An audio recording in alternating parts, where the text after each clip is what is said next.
Welcome back to the Lawn Hustle Podcast. I am your host, Andy Wilson, with 16 years of experience in the green industry. And tonight we have a special guest all the way from Australia, Gary Ashton. Thank you for joining the Lawn Hustle. It's a pleasure, Andy. I was fortunate enough to invite you to come onto my podcast for the Australian lawn industry, and thought we'd return the favour and do an episode each. Well, tell our listeners the name of your podcast and where they can listen to your podcast. So the podcast is Aussie Lawn Stars, and sorry for the accent for your listeners. I'm sure they'll struggle with this. Aussie Lawn Stars is the podcast. It is available on all podcast platforms. The easiest place to find it is either Spotify or YouTube. Well, let's jump right in. Tell us, how did you get started in the lawn care industry, and what made you take the leap into running a lawn care business? Yeah, so I've been in the industry for 15 years now. So I started just after you by the sounds of it. And I was working for an insurance company 15 years ago. So it's getting close to 16 years ago, actually. The insurance company was not that great to work for. I enjoyed the job, but the pressure was not great. And when I got a bonus for saving them $1.5 million, the $50 bonus just was a bit of a slap in the face. So, what was your first year in business like? And is there something that you wish somebody would have told you early? Yeah, so my first year was in 2010, and I took a career break, so paid career break, paid parental leave and annual leave, and I took 12 months to start the business where I had the option of still going back to my old job. So in that time, I didn't understand business skills very well, and I made a lot of mistakes. So I didn't make a lot of money in that first 12 months. One of the things I wish is that there was industry podcasts back then that obviously make a massive difference to people starting up now. You get armed with all of that information from the podcasts like yours and mine, and it helps to make sure people know what things they need to think about when they're starting a business. So I wish I had that. And I think the thing I'd like to refer to when I'm interviewing people and when I'm looking at what makes the biggest difference in business nowadays is having systems in place. Now, you may remember when you started, Andy, when I started, I had systems in place, but they were default go-to things that I did rather than systems that I actually thought out and planned well. So a lot of them were pretty miserable failures in the initial days. Well, what was your biggest mistake you made in the beginning, and how did you overcome it? Um, so can I say two things instead of just one? So Absolutely. pricing was a big mistake, and it took changing accountants. And my new accountant sat down with me and said, "You're not charging enough. You're undercharging." And that took me a while to get my head around too, because I thought I was charging a fair amount. And you know what it's like when you set a price in your head and you think that's the right amount to charge for a particular job, then you convey that to your customers with a little bit of confidence. But if you're then going to your customers and adding 25% on top of that and saying, hey, this is the right amount, and that's how far out I was, saying this is the right amount, I struggled to do that with confidence. Well, what does your business look like today, and how have you grown to where you are today? Yeah, so the things that have changed in that 15 years, I haven't grown my business a huge amount. I have a business now which is doing only large commercial grounds. So I have two contracts and that's it. And I have two casual employees that work with me. So in Australia, compared to America, a lot of businesses in the lawn and landscape industry are running solo or they have casual employees. They don't grow the business to have a lot of employees. And there's still some that do, but I'm in one of those spaces where I'm quite happy running a couple of casual employees and a couple of large contracts. That means that I'm busy enough to keep myself full-time employed, as well as having casual employees that are coming close to having another full-time employee, but I spread it over two casuals. That works better. And that gives me plenty of time to podcast. So I start work at 6 o'clock in the morning before the noise curfews, because it's an industrial site. There is no noise curfew. And then I finish up by about 2 o'clock in the afternoon, 5 days a week, chasing interviews with people like you. I think we talked about on your podcast the pricing difference there versus here in the United States. It's a lot more in Australia than it is here, I believe. Yeah, look, there's a lot of variables, Andy, and I'll throw a question back at you with this one, because often what I see is people will charge a similar price regardless of the demographics that they're in. So what I've noticed recently in Australia is there's a bit of a price fixation on $80 for a lawn to be cut. And that's regardless of the size of it. So if you turn up and you do a lawn that is going to take one person 20-25 minutes to cut, you can charge $80. But if you turn up and you do a lawn that takes an hour to cut, you're going to struggle to charge much more than $80. So it depends on the demographics, but that's a reality across Australia. So if you are in an area where you can get $80 for 20 to 25 minutes work, you're going to charge more when you're doing 45 minutes work or an hour's work. Yeah, you'll charge double. But somebody who's working in a more regional area where their lawns are what we refer to quarter acre blocks by comparison to the smaller ones that are half that size. Quarter acre would resonate with the land sizes in America, yeah. So what is your minimum for a mowing service? The minimum cut price? Yes.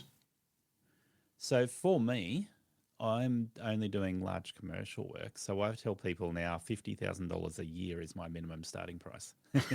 But if we go back to residential work, then a lot of people are going to be at around the $60 to $80 mark as their minimum on residential jobs. Okay. So what is your most profitable service that you offer? Or should I ask first, what services do you offer and what is your most profitable? So my business is revolved around maintenance only rather than doing improvements. So I'm not doing a business model where we do hard landscaping. We will do some mulch installs and a few garden installs, but predominantly what I'm doing is lawn and garden maintenance. So hedge trimming and lawn mowing and general garden tidy. So weed spraying, weed pulling. And that's the bulk of what I'm doing. I find for myself, I package that all into one. So I'm not putting a higher price or a lower price on that. And when it comes to doing a mulch install or a garden install, then I will look at the costs associated with that job and make sure that my margin is a healthy ratio. Okay, what systems or tools has made the biggest impact on your efficiency? What equipment do you use? Oh, I'm going to hit both of those there. So systems and tools. So there's a couple of tools that I have found really have improved my efficiency. I started 15 years ago with a residential quality Dixon 42-inch zero-turn mower. And now I use a couple of Wright standers. So I've got the Stander I 42-inch and I've got the Stander ZK 61-inch. And the productivity levels on the 61-inch machine are far superior to any other machine I've used. And I've used quite a few. But yeah, the productivity levels on that 61-inch machine with a 37 horse Vanguard on it, it's just amazing. So that's one. Battery tools is another massive efficiency gain for me. I have had a lot of problems with tennis elbow or golfer's elbow, depending on which way you swing that one. But the battery tools, I have not had any problems while I'm using them. So the battery tools have been really good, not just for preventing injury, but also in terms of operation. They're quiet and effective. I'm able to recharge them while I'm on the run, so that's not a problem. And yeah, those are the tools that I think make the biggest difference for me. Then systems, I have I've interviewed 270 odd people since I've been podcasting, Andy, and what I've learnt from other people, I've adopted myself along the way. So the systems that probably make the biggest difference to me right now would be having documentation. And some people might say, "Oh, that's boring. That's not a system." Everything we do is a system, whether it's intentional or not. And so the way you start your run in the morning, how you pack your tools, what you tell your employees, everything is a system. What I've found is that if the system is in my head, it's reliant on me doing it or giving directions to an employee to do it. And that's inefficient. When it's documented, and I've got clear documentation for employee contract and work health and safety policy and standard operating procedures, then it gives my employees a sense of confidence that they know what their expectations are and what their job role is, and if they enjoy it. If they don't have that foreseen approach where they can go, yeah, we know what we're doing, then there's a little bit of uncertainty just in general, but also in their job stability. So that's a great system. Well, let's talk about the battery-powered equipment for a minute. Yeah, I just did a podcast with Danny Hernandez with All That Grass Lawn Care. And he is... to that one. That's great. Thank you. He's transitioning to battery-powered equipment. And I believe you primarily use battery-powered equipment. Is that correct? Correct. So the petrol tools that I still use are the ride-on or stand-on mowers, of course. And I still have a BR600 backpack blower. So what is your feeling about battery-powered equipment? Is it going to take over our industry? Are we going to be kind of pushed into battery-powered equipment, or will gas-powered equipment always be around too?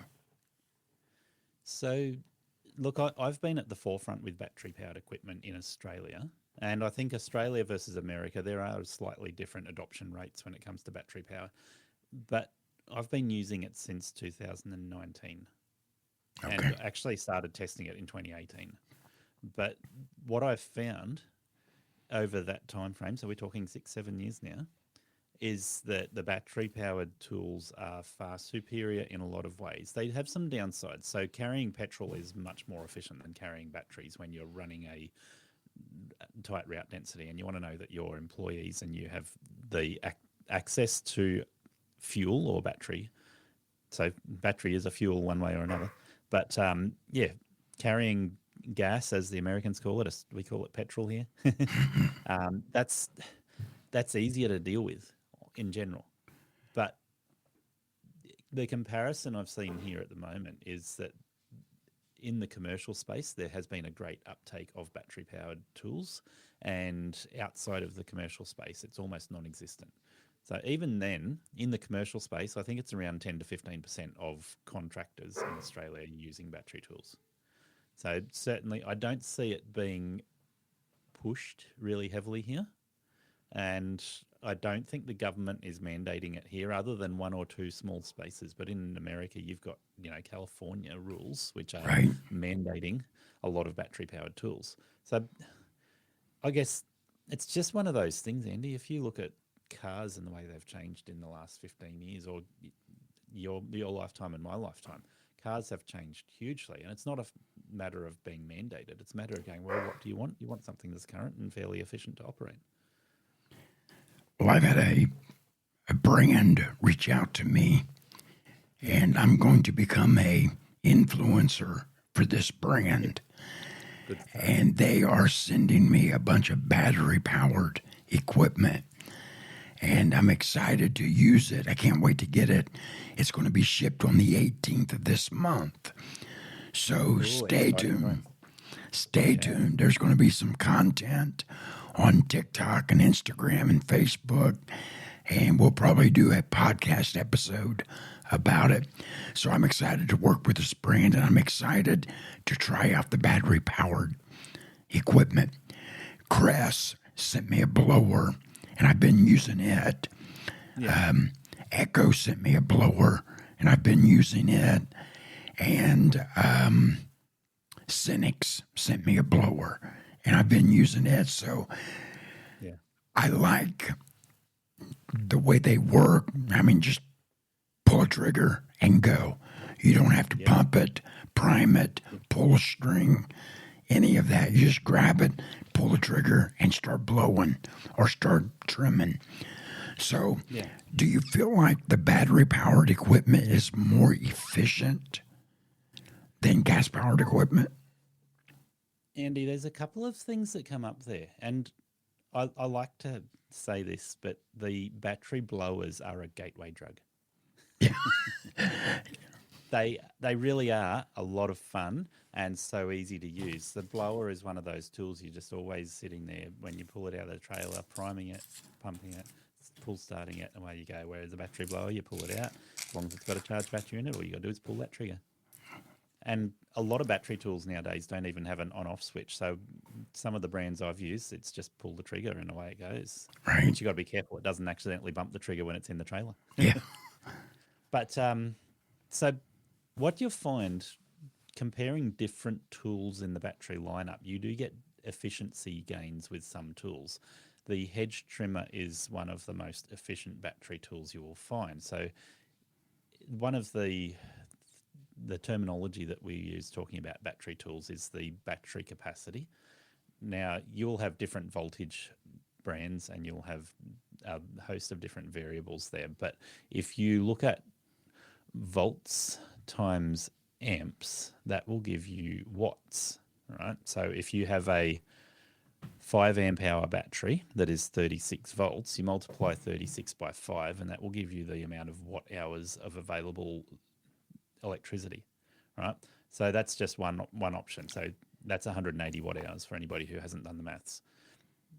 When you're looking at battery tools, the average watt hours available on a handheld tool will be somewhere around 200 to 300 watt hours. Sometimes that 180 watt hours is fairly common as well. If you're running a whippersnipper, you can chew through that battery in 5 minutes, or you might get 40 minutes runtime if you're doing well-maintained grass that is easy for you to trim. If you look at a hedge trimmer, that same battery will do 3 to 4 hours. And in a blower, 5 minutes. Yeah, the handheld blowers that I've been sent, the batteries, they run down pretty quick. Yes. But I haven't really noticed any less power with the battery blowers versus my steel BR800 or my handheld still. So I think the power's about the same. My only hesitation is that battery life. Trying to get it to last long enough to where I can work the entire day and keep batteries charged and running. What I've found, because I've interviewed a lot of guys in Australia that are running battery equipment, the average brand of battery tool, so there's variables, but the average one, for an individual person, between 6 and 10 batteries to get them through a day. So and what brand of battery-powered equipment are you using? I've played around with a few different brands like you. So I've predominantly used Husqvarna and Ego. Okay. Well, have you heard of Greenworks? Yes, I have indeed, and I do like Greenworks. Greenworks sent me a battery-powered hedge trimmer. Yeah. And I love that thing. It'll trim anything. There's not a shrub too thick or too tall that thing will not cut through. And it's battery-powered. and it will last a good long time. So I'm excited about that. But I really want to get to the place where I'm following the industry and I'm not going against the industry. You know what I mean? If the industry is heading that direction, then I want to head that direction. Because I think you either flow with the industry or you'll get ran over by the industry. Yeah. Well, I had the fortune of interviewing Still a few months ago. So I noticed you mentioned that you've got Still, not battery, but petrol-powered tools. And the Still battery lineup that is available now is phenomenal. So that's another brand that is well worth looking into. I've used a couple of Still tools, used them when I interviewed them. I had a demonstration with their tools.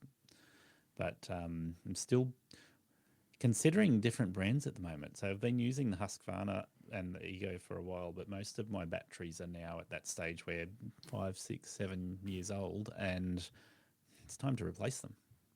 So that's why I'm thinking I might try Greenworks or Still. In Australia, we've got another brand called Bushranger. I've never heard of that. Yeah, it's an Australian brand. Okay. But Fenix has just come here as well. So tell us your honest opinion on battery powered. Is it worth the investment? Because there is an investment to it. The price of everything is a little higher when you go to buy the batteries, the charger, and the piece of equipment.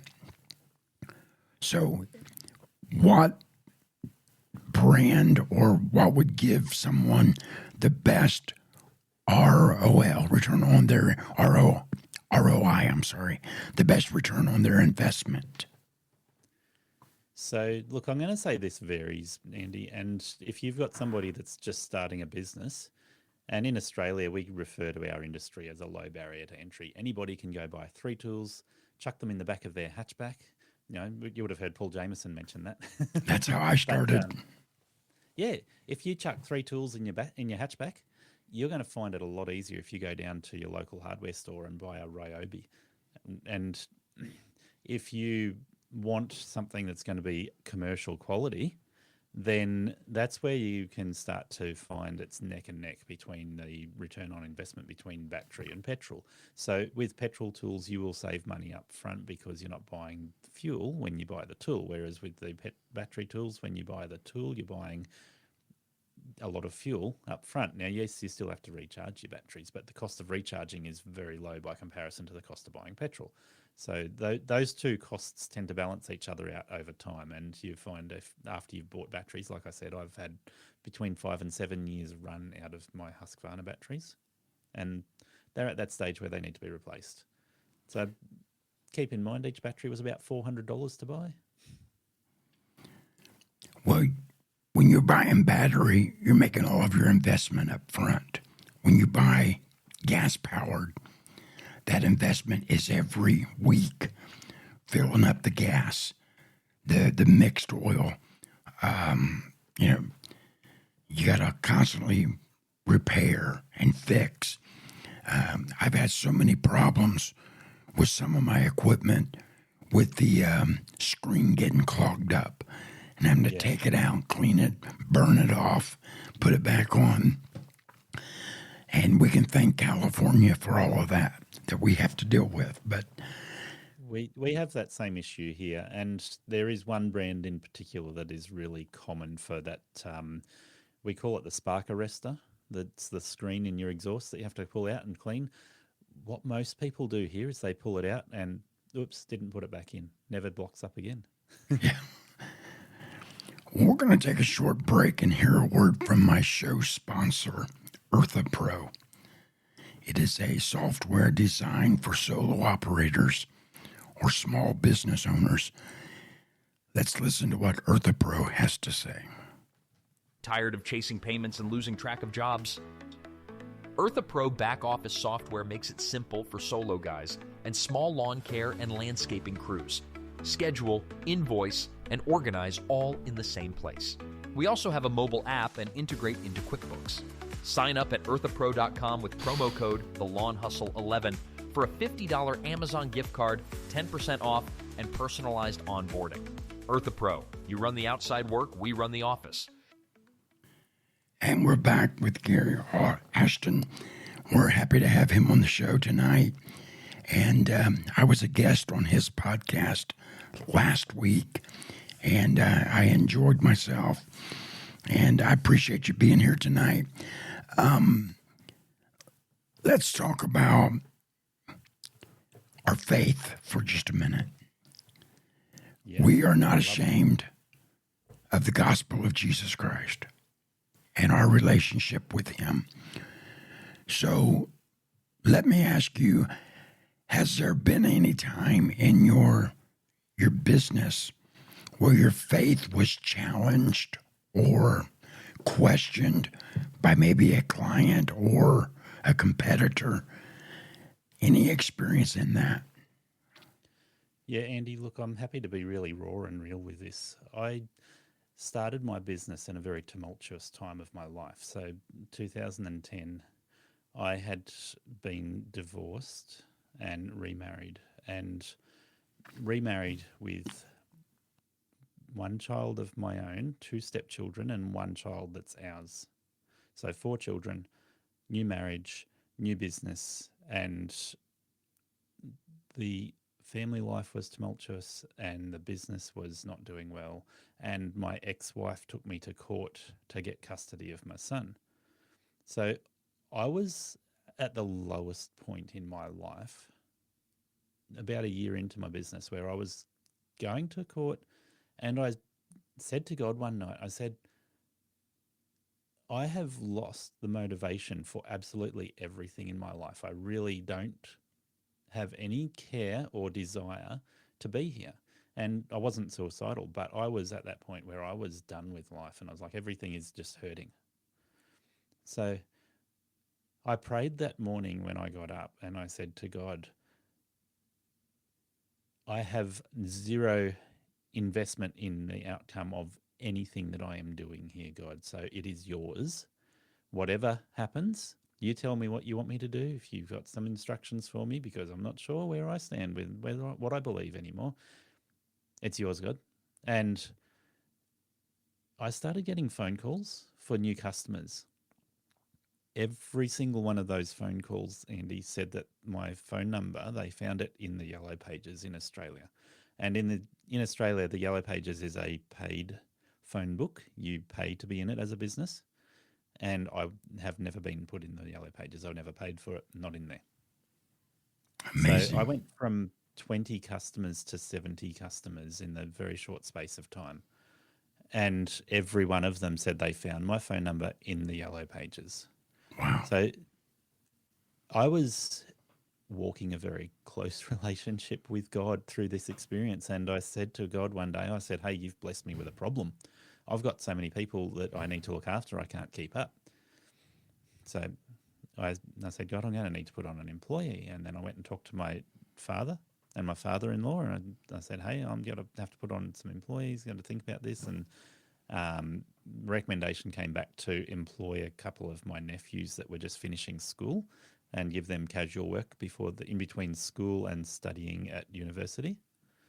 And I called my accountant up and I said, hey, I need to put on employees, and can you help me set up paying their tax and all the different documents I need for that? So my accountant said, hey, I've got a employment agency on the books. Do you want me to ask them if they've got anybody? And I said, well, sure, because I'm going to need somebody once my nephews start studying at university. But you need to find somebody who's close by so that I don't have to worry about travel, and preferably if they got a driver's license as well. The next day I got a phone call from an employment agency, and they started rattling off a spiel, and I thought, hang on a minute, that doesn't sound right. And I'd interrupt them. I said, hang on a minute, did my accountant give you my phone number? And they said, no, this is the first time we've ever done this. We're cold calling businesses from the Yellow Pages. Wow.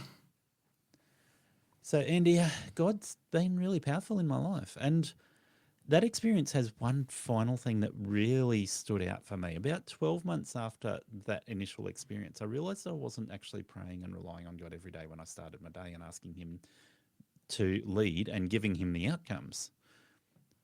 So I was doing one of those jobs. Now, around here, I was doing jobs that range from 30 minutes to an hour. And then this one job that I picked up that God gave me was 3 hours long to mow the whole yard and do some gardens.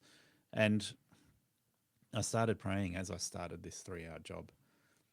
God, I've neglected you. What is it you want from me? And it was like a bolt of lightning, like not audible words, but he's basically said, you've got a court date coming up next week for family custody arrangement, and you haven't given them instructions. You need to sort it out right now. So I said to God, I said, okay, done. As soon as I've finished this job, I will send an email to my lawyers with the instructions for the upcoming court date. As that happened, Andy, in my mind, then in the prayer going through there, I was running ISO tunes in my ears to listen to podcasts and whatever while I was working, and wasn't listening to something then while I was praying, but I heard an email tone come through the ISO tunes. 3 hours later, I've pulled up from putting the mower in the trailer, hopped in my car, and I read the email that came in, and it was from my lawyer. And my lawyer said, Gary, your ex-wife has withdrawn from the court case. It is all over. It's done. Awesome. I am so convinced that God is mindful of us. If it wasn't for the hand of God touching my life, I wouldn't be here today. I would have died of cancer. At one point, the doctor told me I had 2 weeks to live. Wow. And that I would die in my sleep. But I made it, and I've been cancer-free now for 18 years, 17 years, something like that. Congratulations. That is an awesome testimony for God. But it was nothing short of God touching me and healing my body and giving me strength to start my business and to help me grow my business.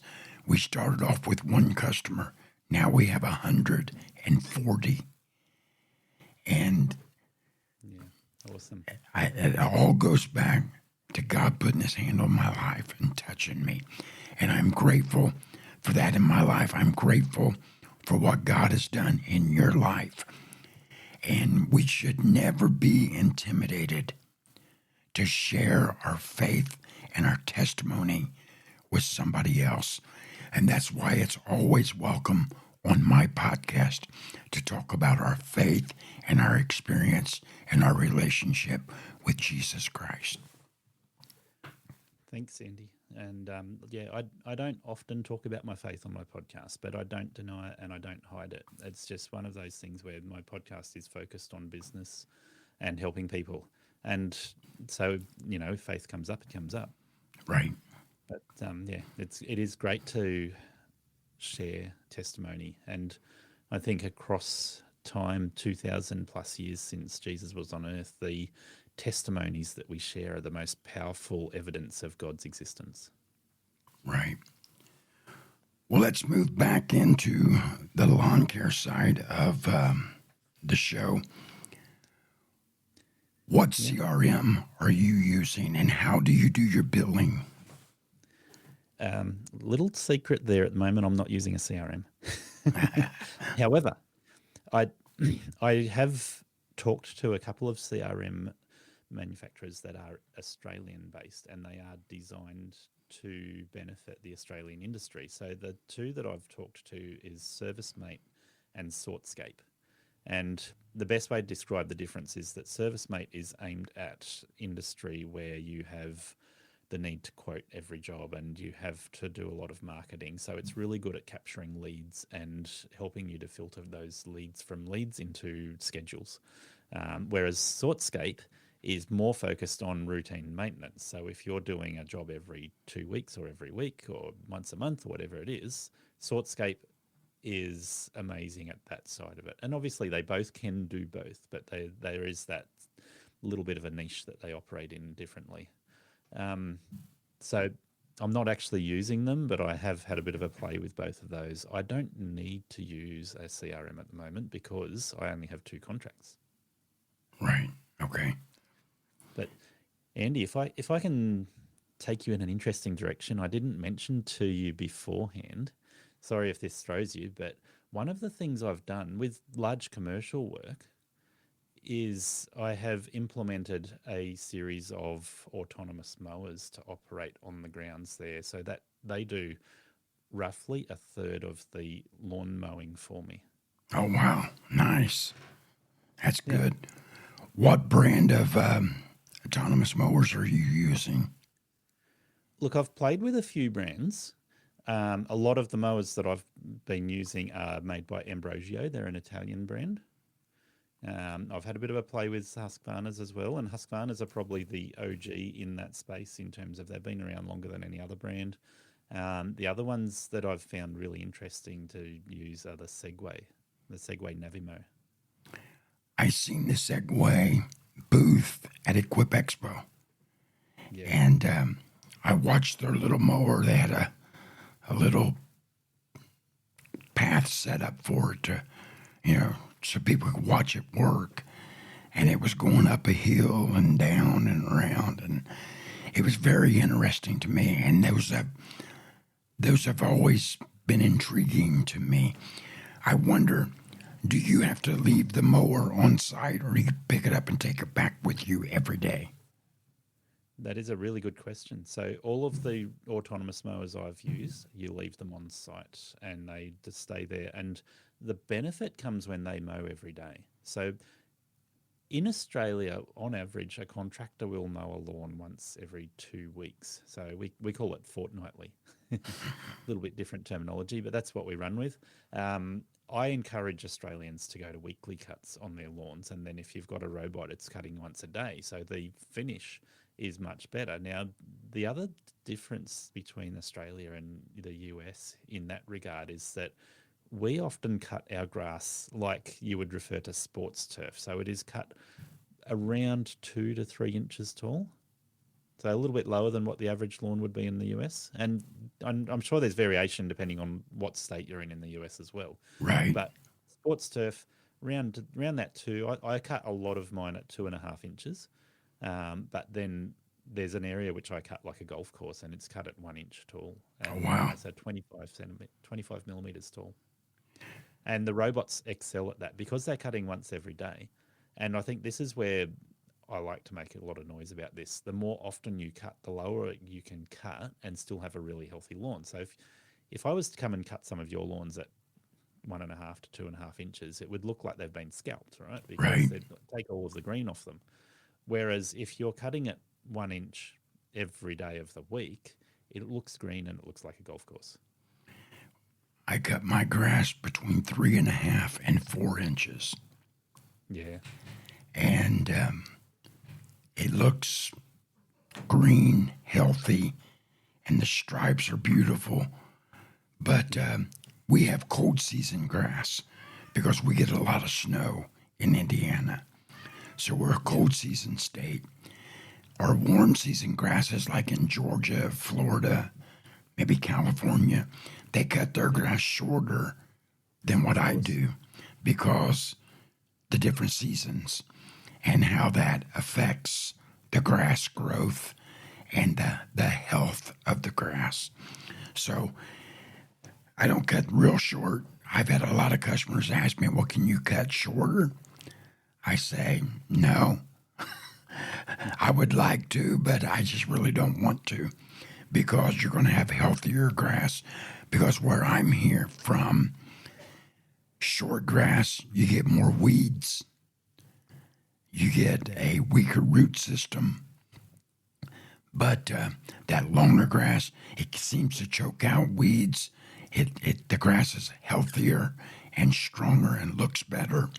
So that's one of the major differences between Australia and where I'm from in the United States. Yeah.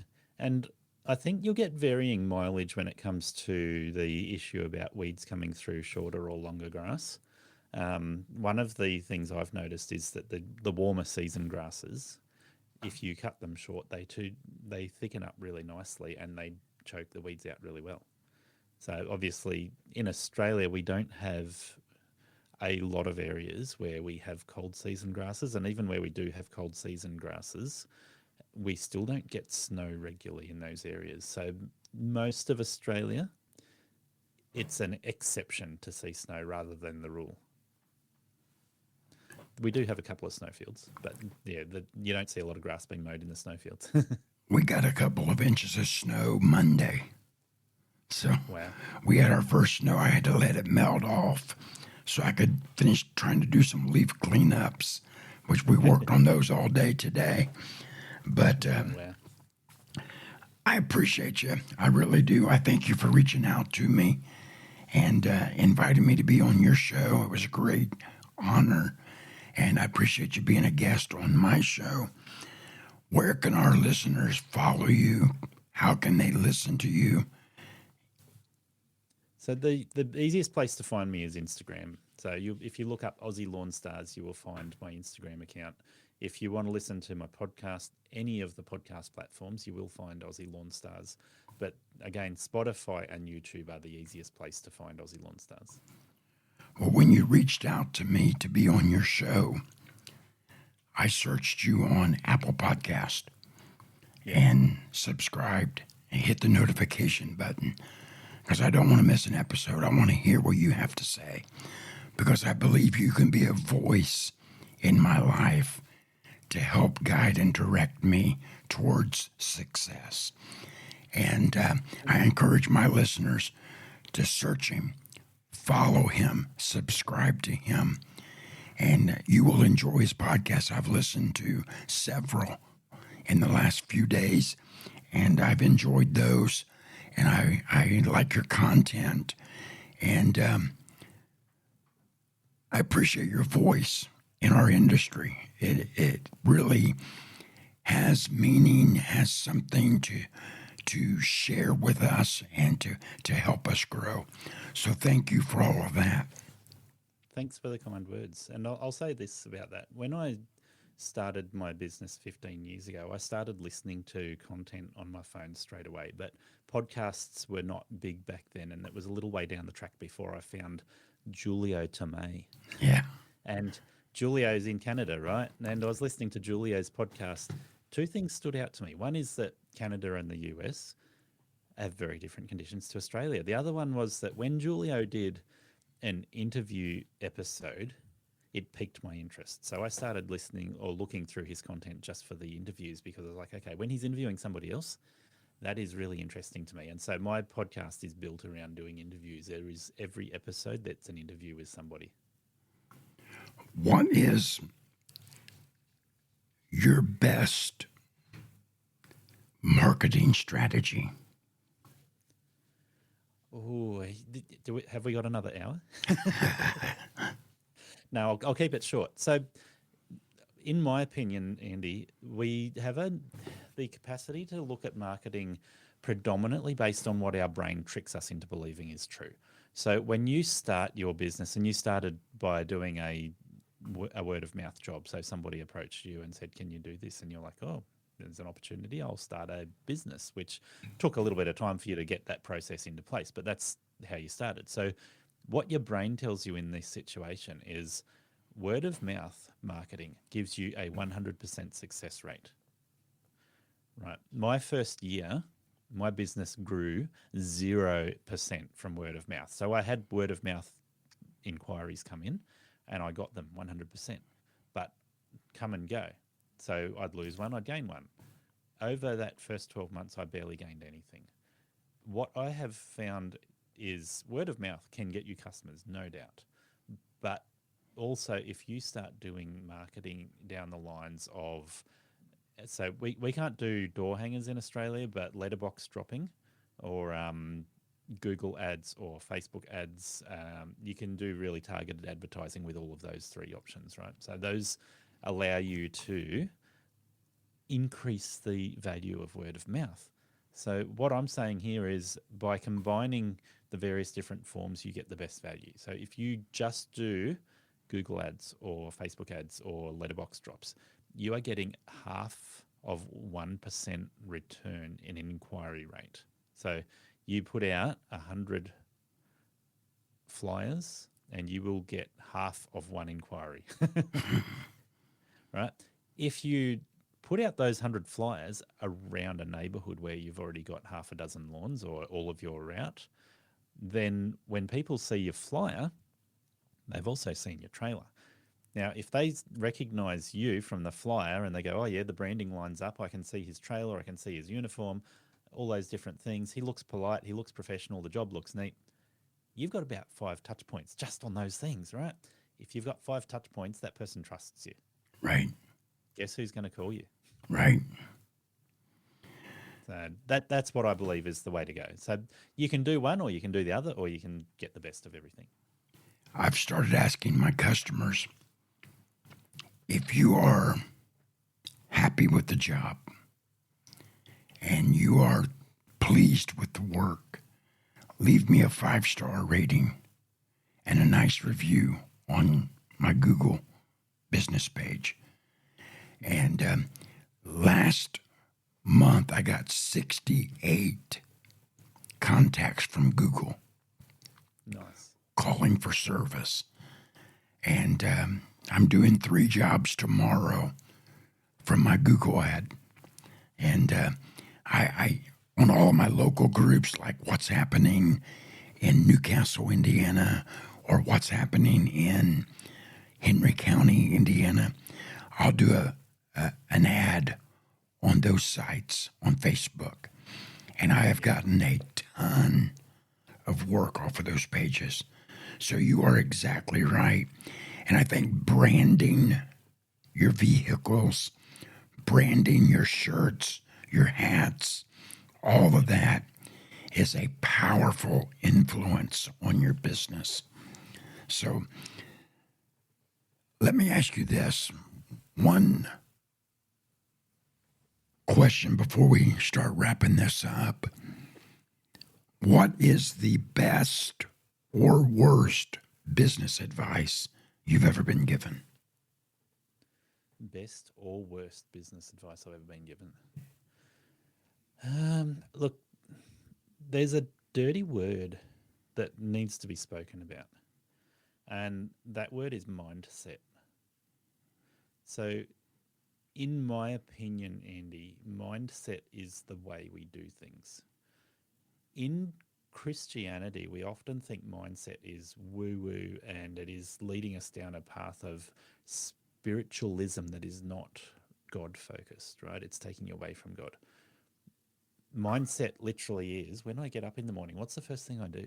Do I let my mind be distracted by things that are taking me away from God, or do I sit there and read my Bible and pray, right? Mindset is also, this is the way I run my business. So these are the steps I put in place every day, and that's how my mind works. That's how everything works. I believe 100% we need to challenge our mindset, Andy. We need to actually sit there and go, okay, what is it that my mind automatically does? And is that healthy or is that bad? I can tell you right now, if you've got an addiction, and I've struggled, right? If you've got an addiction, that is your mindset. Your mind is hooked on that process more than it is hooked on a substance. If your mindset is in line with God's design for us and in line with business thinking, you hang out with 5 people you want to be like on a regular basis. There's a bunch of other things we can run through like that, but you get what I'm saying. Utilizing the awareness that you can change your mindset and you can make it stronger and you can make it better. You can start to focus on business skills rather than addictive substances or processes. You can make sure that your family life and your business life are built on healthy habits. That's good. That's real good. I think I read recently in a book, I'm trying to think of the name of the book I was reading because I'm always reading something or listening to a book. I've listened to or read, I think, all of Paul Jameson's books. Oh, yes. His newest book, Level Up Your Money, is a great read. Yeah. And, but I read that, if you get up in the morning, the first thing you do is grab your phone and look at Instagram or look at Facebook or whatever, your day automatically is going to start off more negative because of people putting garbage on social media and garbage in, garbage out, Yeah. But if you, It fuels a dopamine hit, and that dopamine hit is not a positive dopamine hit. If you want a dopamine hit, go for a run in the morning. yeah, Go to the gym. I get up in the morning and first thing I do is I have to give my cat some treats. She wants treats first thing in the morning. So I give her some treats and I make a pot of coffee. And I will look at my schedule and confirm what all has to be done that day. And is it necessary? Is it important? Is it an emergency that I get this done? Is it something I can delegate? Is it something that I need to do myself? And then I will set my schedule for that day according to what I planned that morning. And I know when I get in my truck and leave what I have to do, how long it's going to take me, and I can guess within about 30 minutes when I'm going to pull back in my driveway that night because I've timed myself on every job. So I know exactly how long every day is going to be. And I try to start my day off positive. I'll read some scriptures or I'll listen to a podcast or I'll listen to a motivational speaker, something to help me start my day in the right direction. So you're exactly right that how you start your day will affect how the rest of your day goes. So that's so true. Yeah. But I think we're going to wrap this up for tonight. Is there anything else that we're missing or leaving out that you want to share with us? Look, there's one thing you touched on. I didn't get the chance to say it at the time because we were moving in a different direction. But your location, you talked about the city that you're in being Newcastle. Yeah. Newcastle, Indiana. The name of the city is closest to me in Australia. Oh, really? Wow. Newcastle in New South Wales. That is amazing. Huh? Yeah. I've heard you say that a few times on your podcast, but it's one of those things I was just like, I should mention that. Yeah. Yeah. Twin Cities. Well, thank you for sharing that. I don't believe anything happens by accident. I believe that whatever happens, there's a reason for it. There's a purpose. Yeah. And you told me that a man in Australia listened to my podcast and told you about it. That's correct. And then you contacted me to be on your show. I don't believe... His name is Grant Osborne. So a big shout out to Grant for pointing me in this direction. Thanks, Grant. Thanks, Grant. I appreciate it. I don't think it was an accident that we met. I believe there's a purpose, and I might not know the purpose now. I might not know or understand the full reason behind it yet. Yeah. But there's a reason, there's a purpose. And when I make a friend, Tony Rudolph told me, when he makes a friend, we're friends for life. So when I make a friend, I want to tell you, we're friends for life. You're stuck with me. Well, Andy, you're a good person to make a friend with, so I look forward to keeping in touch, and maybe I'll even make the effort to do a trip over there for the GIE Expo. I would love to have you come to the GIE Expo. It is to our industry what the World Series is to Major League Baseball, or what the NBA championship is to the NBA. That's what Equip Expo is to the lawn care industry.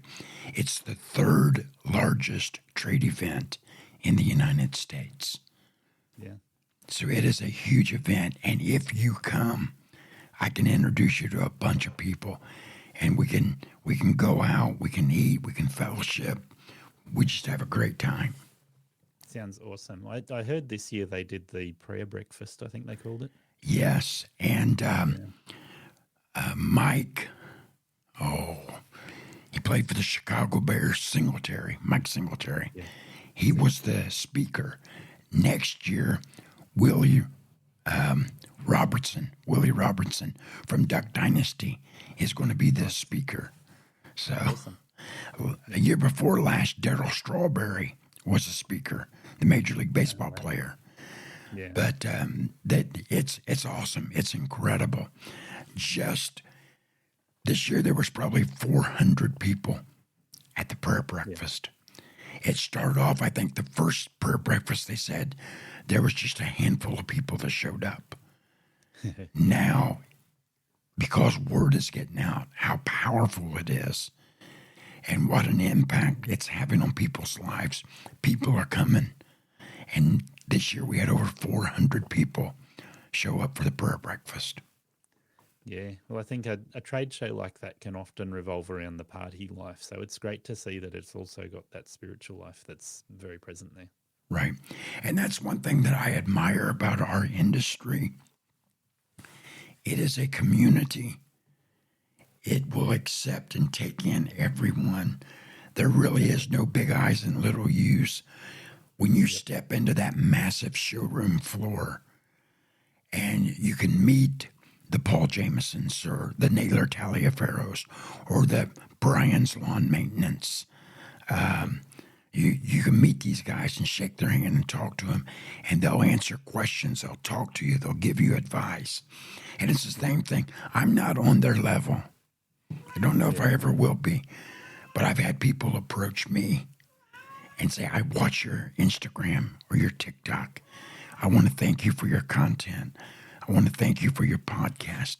I had a guy reach out to me just 2 weeks ago, thanking me for my podcast. One of the episodes that he listened to, he said it was exactly what he needed to hear at that moment.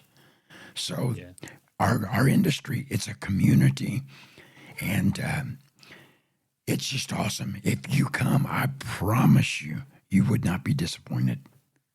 I'm sure.